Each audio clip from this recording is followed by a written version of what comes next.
Bene, eccoci insieme ancora una volta. L'ospite è Evelino Signori, che è il presidente, il neopresidente degli odontotecnici di Confartigianato Veneto. Insomma, appena arrivato si trova già un problema sul tappeto, un problema che non riguarda per ora gli odontotecnici, però potrebbe riguardarli. Perché il tutto nasce dallo scandalo, diciamo, delle protesi al seno che non sono conformi, alcune evidentemente, un tipo non sono conformi alle normative di legge e a quanto possa fare bene alla salute. E loro dicono lo stesso problema potrebbe nascere anche per ciò che ci mettiamo in bocca e quindi chiedono una tracciabilità anche delle protesi dentarie. È questo un po' il problema. Sì, allora il problema è che appunto noi facciamo una direttiva, praticamente è una direttiva europea, la 9342, che adesso è la 240. Sì, vabbè, non perdiamoci nei numeri, le crediamo sulla parola. Ecco, ok, dove appunto viene scritto cosa noi facciamo, di chi è questo prodotto, questa protesi che noi facciamo, ci sono le istruzioni d'uso, c'è la dichiarazione di conformità, cioè tutta una serie di documenti. Questi documenti devono essere dati al paziente da parte del medico e noi non abbiamo il contatto diretto con il paziente. Succede però che abbiamo visto che spesso e volentieri in questi periodi di crisi, chiamiamo tra parentesi, certe protesi non vengono fatte da odontotecnici o pseudo-odontotecnici, diciamo, ecco, ma arrivano dall'estero e non si sa cosa ci siano. Cioè, ma arrivano dall'estero le protesi? Arrivano le protesi dall'estero, sì, anche. Le chiedo scusa, chi le impianta però? No, cioè, l'impianta è sempre il medico che le mette in bocca. Ah, ok. Ecco, allora su cosa è che noi ci battiamo? Ci battiamo appunto perché questa direttiva venga rispettata. Allora, visto lo scandalo che c'è attualmente, c'è stato questo delle protesi. Mi faccia capire, anche sulle protesi c'è la concorrenza straniera? Certo, c'è una grossissima concorrenza straniera. A basso prezzo? A bassissimo prezzo, dalla Cina alla Turchia, al Nord Africa, un po' dappertutto. Scusi, mi faccia capire. Allora, io vado dal dentista, ho bisogno di una protesi in bocca, sì. Il dentista mi prende l'impronta, esatto. Fa tutte le cose, dopodiché le spedisce in Cina. Certo. E un odontotecnico o pseudotale cinese mi realizza la protesi a me che sono in Italia. Sì. E se non mi va bene? Cioè, è sicuro che, voglio dire, allora, mi pare un apparecchietto delicato la protesi. È un apparecchietto molto delicato, anche perché diciamo, noi siamo obbligati a sottostare a questa normativa europea dove c'è la tracciabilità di tutto quello che facciamo noi, ci sono dei lotti, c'è il nome del prodotto, c'è tutto praticamente. Quando questi prodotti non arrivano però a noi, cioè non arrivano qui in Italia con questa documentazione, cioè lì dove si va a parare dopo? Certo. Allora lì ci rimette sicuramente il medico, ma di conseguenza ci rimettiamo anche noi perché siamo legati pari pari col medico. Allora su questa cosa abbiamo fatto anche l'anno scorso un documento praticamente con i medici, con l'associazione dell'ANDI, da rilasciare ai pazienti. ANDI, Associazione Nazionale Dentisti. Dentisti italiani, sì, e da rilasciare, da mettere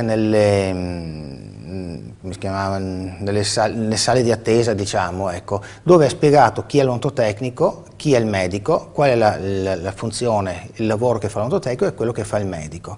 Ecco, se noi riusciamo ad andare avanti su questa strada ne guadagneremo tutti, sicuramente in salute, sicuramente in qualità e anche in tranquillità, io dico, da parte del paziente. Ecco, credo che chi ci sta ascoltando comunque sia rimasto un po' basito come sono rimasto io, perché io continuo a pensare alla protesi e al lavoro che ho visto fare, che è un lavoro certosino, di cesello, insomma, sì.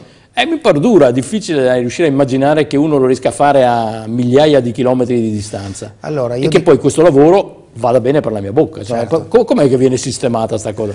Allora, io dico sempre, quando mi chiedono che lavoro fai, io dico sempre: faccio il lavoro più bello di questo mondo, sono un creatore di sorrisi.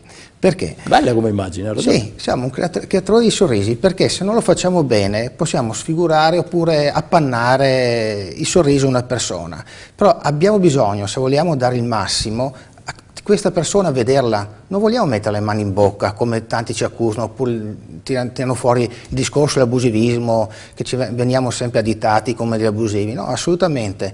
Allora, dobbiamo ricordarci anche che dietro un odontotecnico abusivo c'è sempre un medico prestanome, perché sono rari gli odontotecnici che aprono uno studio con tanto di tabelle, una cosa, non hanno un medico, e lì è la classica battaglia che si fa sempre e che però non riusciamo mai a venirne fuori. Quindi detto che la professionalità va salvaguardata in assoluto. Va salvaguardata assolutamente. Però devo dire che mi fiderei di più di una persona che può essere, chiamiamola tra virgolette, di un odontotecnico abusivo, purché abbia esperienza e non sia uno certo, ma di uno che sta in Cina, insomma, che mi pare sicuramente più abusivo dell'abusivo, ecco. Sicuramente questo, non sapeva neanche chi è. Dopodiché senza tutelare la professionalità degli odontotecnici, che guai. Che va condannato, però quello che va condannato oltre. Sicuramente, sì, perché è una professione che lede anche la nostra professione di odontotecnici puri, diciamo. Quello che è importante, e noi ci battiamo sempre, è che vada a buon fine questo benedetto nuovo profilo professionale, dove viene specificato chi è l'odontotecnico, perché noi purtroppo ce l'abbiamo questo, cioè la nostra professione è datata, diciamo, con un regio decreto del 27, penso siamo l'ultima professione che non è stata ancora messa. Non si illuda, sarà sicuramente qualche un'altra. Va bene, ok. Dico, se su questo nuovo profilo è specificato molto bene chi è l'odontotecnico e cosa fa l'odontotecnico. Noi vorremmo assistere il medico per dare il meglio al paziente, perché il paziente al giorno d'oggi chiede sempre di più. Chiede più estetica e chiede giustamente anche un prezzo più basso, e ci battiamo su questo anche per venirne a capo, perché ci sia la fatturazione diretta della protesi al paziente, in modo che capisca qual è il costo del dentista e qual è il costo dell'odontotecnico. Il prezzo all'origine, insomma, come si usa dire quando si parla di agricoltura. No? E sicuramente si renderà conto, e anche così, cioè si renderà conto e vedrà che qui anche i prezzi potrebbero sicuramente calare. Torno alle protesi che arrivano dall'estero. Alle protesi che arrivano dall'estero. Ma la protesi che arriva dall'estero è un manufatto su cui poi un odontotecnico italiano interviene o viene presa così e messa in bocca? Qui è difficile dare una risposta, anche perché, diciamo, se la protesi arriva dall'estero e è finita completamente, è presa dal dentista e messa in bocca... La dentiera della signora Maria. Non può farlo, perché deve passare attraverso questa normativa che è 9342, che dice ci devono essere questi documenti accompagnatori che purtroppo un cinese non può avere. Se però il cinese si avvale di un odontotecnico italiano europeo, tra parentesi, cioè, non mi dica che è come nei vestiti, insomma, basta metterci la targhetta Made in Italy e diventa italiano. Basta metterci la targhetta e diventa italiano, sì. Sì, basta un passaggio. E quali sono i rischi maggiori che si corrono con queste protesi che arrivano da lontano? Che appunto non si sa di cosa siano fatte. Vedi, un anno e mezzo fa c'è stato un problema grosso delle protesi al piombo in Francia, e anche lì è nato questo scandalo. Anche adesso le protesi al seno difettoso è sempre in Francia. Non lo so se sia sempre in Francia, comunque c'è un grosso problema anche attualmente in questi giorni delle protesi dell'anca, che ne hanno appena parlato. Ci sono queste protesi che hanno dei pezzettini, non so come dire, che si distaccano causa appunto il funzionamento. Poca roba. Poca roba, però creano dei problemi. Fa per dire, voglio dire, poca roba. Creano dei problemi differenti, adesso appunto le devono disinstallare e reimpiantare con costi non indifferenti per la sanità, problemi non indifferenti per il paziente, e dolori e convalescenza e tutto quello che ci va dietro, insomma. Ecco, è un grosso problema. No, certo. Comunque noi siamo per la salute... Come fa il cittadino a sapere se la protesi che gli viene apposta in bocca... Bellissima questa domanda. Allora, il cittadino quando va dal suo dentista deve chiedere assolutamente la dichiarazione di conformità e le istruzioni d'uso. Basta, tutto quanto qua. Il medico è obbligato a dargliele, oppure c'è un escamotage che dice che il medico le ha, adesso non vorrei dire una stupidata parentesi perché non so il termine esatto, non me lo ricordo, comunque le ha a sua disposizione nel suo studio. Ah, ok, quindi le può tenere però a disposizione del paziente oppure consegnarle direttamente al paziente. Certo. Ecco, questo è un diritto del paziente. È un diritto assolutamente del paziente. Il paziente ha diritto a richiedere la dichiarazione di conformità di quello che gli è stato messo in bocca, dove è scritto di che materiale è fatto, che protesi è, il medico che gliel'ha messa su, cioè l'intestazione dello studio praticamente, e il laboratorio che gliel'ha costruita. Ecco, scusi, la vostra è un'iniziativa preventiva o state denunciando una situazione? No, l'abbiamo denunciata da sempre questa cosa, purtroppo non è mai stata accolta, oppure qualcuno l'ha messa lì, insomma è passata sempre in sordina, diciamo così, ecco. Quindi c'è una buona presenza di protesi di provenienza c'è una buona non chiara? Presenza. Sì, non chiara.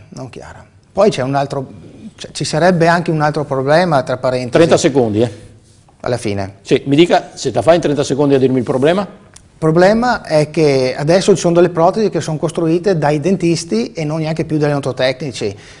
Per carità, non diciamo che i dentisti non sanno costruire le protesi, per carità, ma ognuno ha il suo mestiere, insomma. Adesso con un escamotage riescono con delle attrezzature, diciamo, le apparecchiature elettroniche a costruire dei denti singoli per ora che li mettono direttamente in bocca saltando l'odontotecnico. Giustamente qui non abbiamo la qualità che possiamo avere noi. Certo, e questa è una giusta tutela della professione. Quella che arriva dal lontano oriente è ancora più preoccupante. Grazie a Evelino Signori, che è il presidente degli odontotecnici di Confartigianato del Veneto. Insomma, per il suo esordio non ci ha portato buone notizie. Miglioreremo col tempo. Speriamo. Alla prossima. Grazie e arrivederci a tutti.